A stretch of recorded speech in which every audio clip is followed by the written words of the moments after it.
Dreyer wants to know how the earliest Egyptian ideas of the tomb evolved. In the first dynasty, King Cher's tomb was simple, and Cher likely believed all he had to do was walk through a magical door into his afterlife.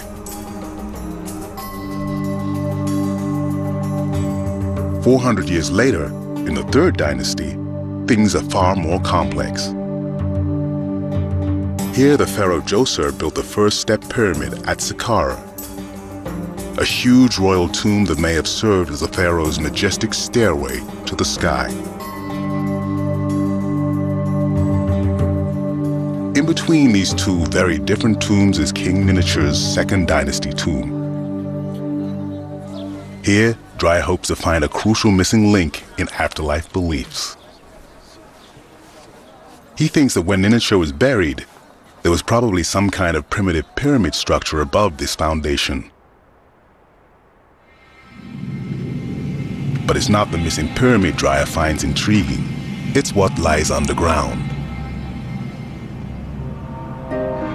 The tomb had a magical door to the underworld as in the earlier tomb, but here, a mysterious maze of tunnels surrounds the king's burial chamber.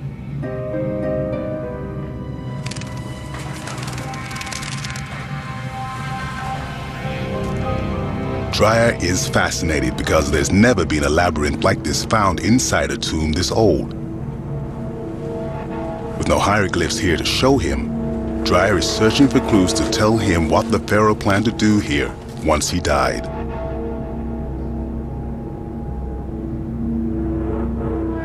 It's talking architecture, I would call it.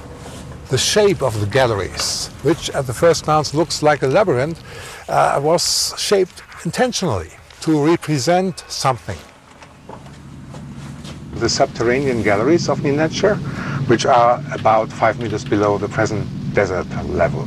And the whole galleries extend over an area of about 75 by 50 meters, more than 100 chambers and corridors. That's a lot of chambers for one king. Well, we may assume that he was richly equipped. Wardrobe of the king, instruments and weapons and jewelry and things like that. But something doesn't add up about the chambers. They're not quite right for just storing afterlife equipment. In other tombs, an earlier one, we have large storage rooms. But here it's all bent. There's no right angle. Some chambers are so small that they could maybe contain just a few vessels. The whole design of those chambers